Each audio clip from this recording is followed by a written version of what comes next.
In today's video, I am vlogging how I'm doing 3 weeks after hysterectomy surgery.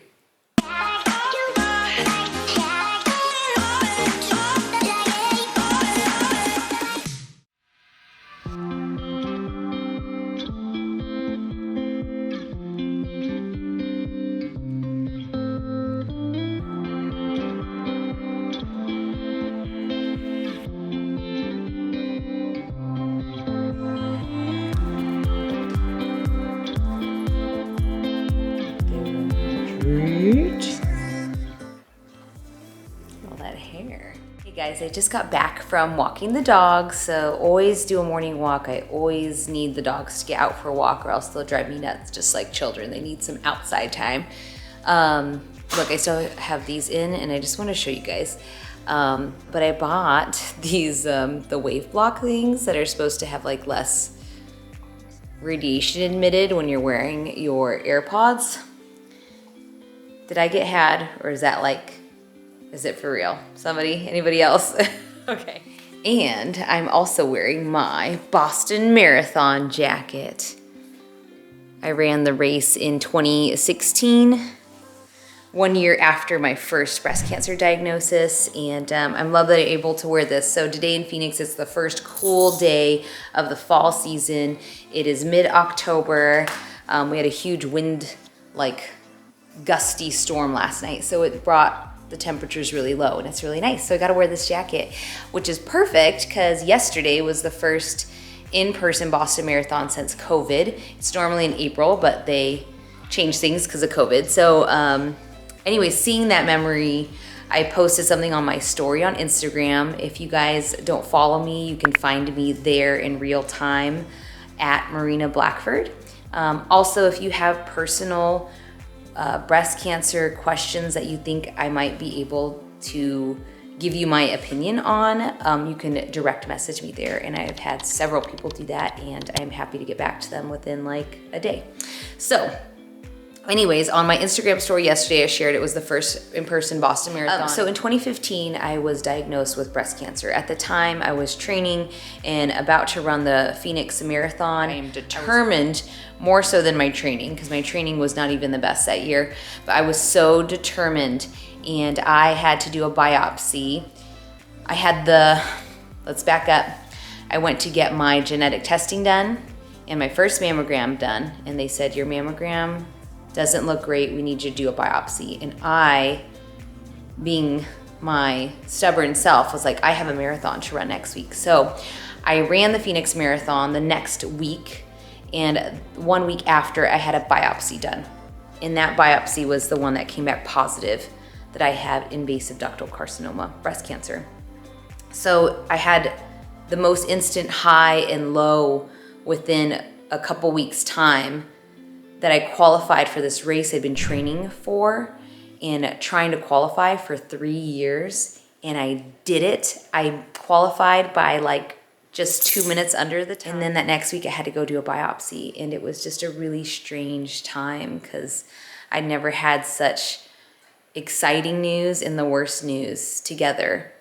And if you all want something positive to take from my story, I used that as my why to get through my cancer treatment at the time. So I would encourage you all to do that, to find your why, because cancer treatment will end. You will be a survivor that feels a little bit floating in the what do I do now after all of the appointments and surgeries and possible hair loss, and you're just gonna kind of not know what to do with yourself. And your why might not be as big as running the Boston Marathon, which is, I was like, I need to go, I'm getting there.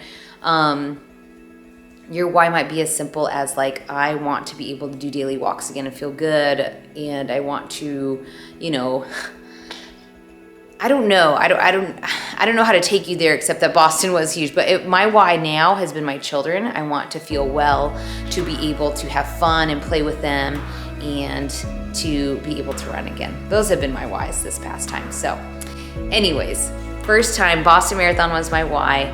I had 4 short months to train after finishing chemo, double mastectomy, and reconstruction, and I did it. And so Boston taught me that anything is possible. And I want you all to know that and feel that and believe that. I believe it. Anything is possible. As long as there's hope, you have a chance.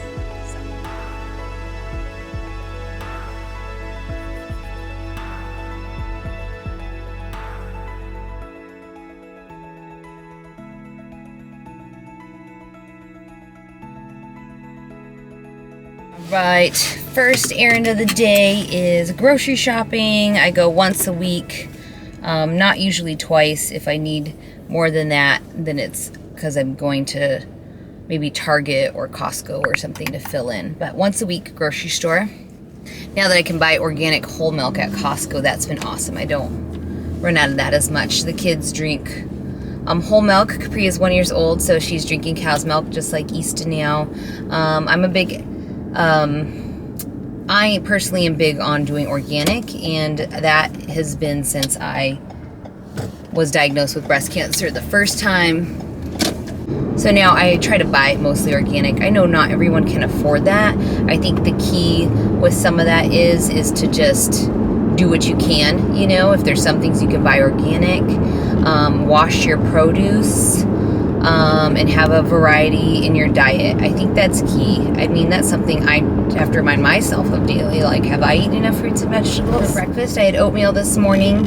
Again, I always do organic oatmeal, and I buy it in these packets that are unflavored and just the instant packets. And this week I'm on a pumpkin kick. I opened up a can of pumpkin puree, and I've been using it in everything from making my own pumpkin spice creamer. So I'll show you guys that. I'll probably make more later. And I made pumpkin cookies with some of it, and now I put a scoop of it in my oatmeal this morning with pumpkin pie spice for a pumpkin oatmeal. And I added walnuts to get in my omega-3s. If you watched my last video, I talk about getting omega-3s in. So I'm also getting walnuts today. So, what did we buy? All right, guys, this is a very standard grocery haul for me, so I'll just run through it really quickly here. Basically, you're gonna see a variety, and I think that's the key to eating is a variety. So this is for my kiddos, bath crayons, but some cereals, you know, I love these multi-grain squares. This is a brand cereal, it's organic. It's actually General Mills organic brand, I believe. Anyways, little seaweed snack. Okay, this was my splurge, got me at the very end. Ugh, pumpkin spice bagels. I haven't been to Trader Joe's yet, so I feel like I've been good. Walnuts, this is those omega-3s. They're great in oatmeal. That's what I mainly put them in. Love this brand, Birch Benders. It's really clean ingredients, and my husband's really great at making homemade waffles, and I bought the buttermilk this time because it has a little more protein in that one. They do make protein if you want that. This is stuff for my kids here. Fruit snacks. Some potatoes, asparagus, avocado. I always try to have an avocado on hand, again, for those omega-3s. I love getting the cold brew at my grocery store. This is really easy to make your own Starbucks. I'll show you the pumpkin spice creamer I make from scratch later. Just some salsa, more for my kiddos. Flour, the fall and winter season's upon us. I feel like we're gonna be doing a lot of baking. I already made some pumpkin cookies this week, so I got more flour. We love this brand, Stonyfield. It's organic, whole milk. Some fruit. $5. You don't have to cut up a watermelon. You know, do what works for you. We eat blueberries like they're going out of style. I prefer organic on blueberries because that's on the Dirty Dozen list of produce. And they just taste better. They taste really yummy. Mandarins for the kids snacking on, and my husband's lunches. Cucumber for kiddos, bananas. Again, this brand, Stonyfield, this is you're paying for convenience here, but sometimes you need that. So some more yogurt, some tortillas, some baby food for Capri. I love that my grocery store carries an organic line. And some stuff for lunches here, a couple sushi rolls from the people that were making it fresh in the grocery store. Some mushrooms. This week I think I'm going to do some chicken Asian style, so I think mushrooms with that will be good. And occasionally I like to buy a meatless option, and I have not tried the meatless option of the store brand yet, but I will say this: if you do meatless, definitely try something savory like the sausage or chorizo, because it's going to have really good spices and flavors. And this mixed in with eggs or even crumbled on its own in burritos is going to be so good, guys. You really won't notice the difference if you're trying to maybe do a little less animal protein. All right, I just took a shower, got ready. I'm going to run to some appointments. I just want to show you my hair, how it's looking. I took a shower, I wet it, I didn't wash it today. I probably wash it every 3 days. It is coming back a little bit more curly. I think that for me that'll go away once I get more length and weight to it. And I have done, the only thing I did is put some hair lotion in it. It's called hair lotion. It's kind of like a light hair gel. And that's all. And I've just combed it down and I kind of went with which way my hair's going. I feel like this way it's staying down more than when I was doing this way. This going to the other side was making this faux hawk. That was kind of cute, but I'm over it. So that's it. That's all I've done. I'm not going to blow dry it because that's going to make it fluffy. I'm just putting in hair product and combing it with my fingers, going with the hair.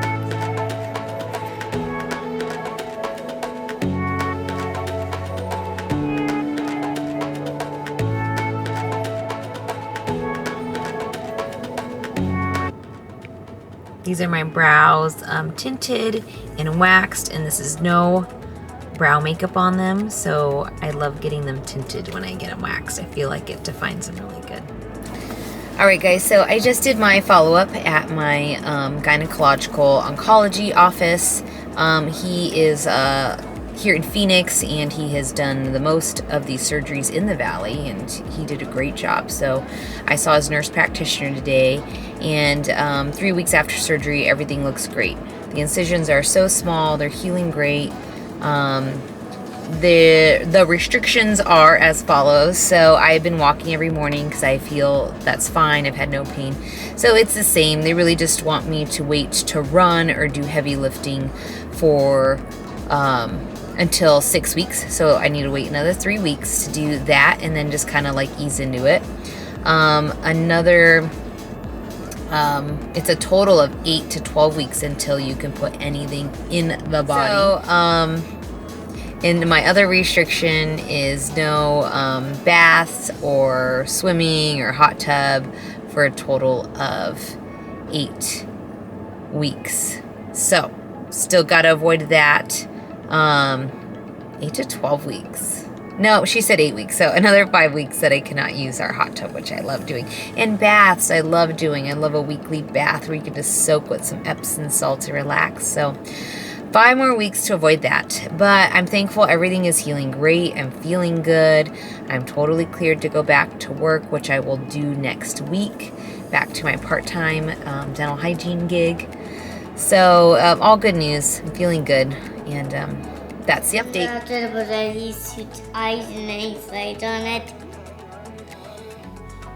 Cute. Yeah.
Pumpkin cookie, yummy.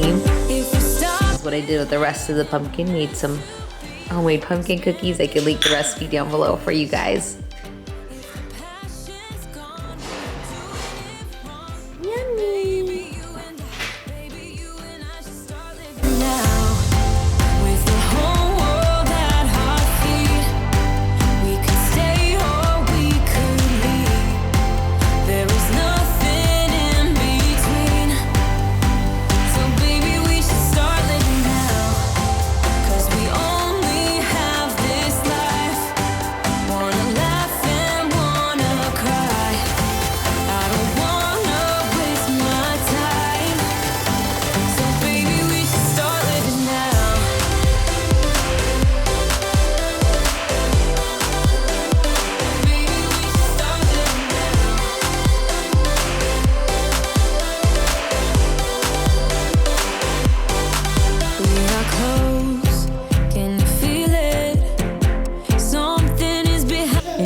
She's running from you.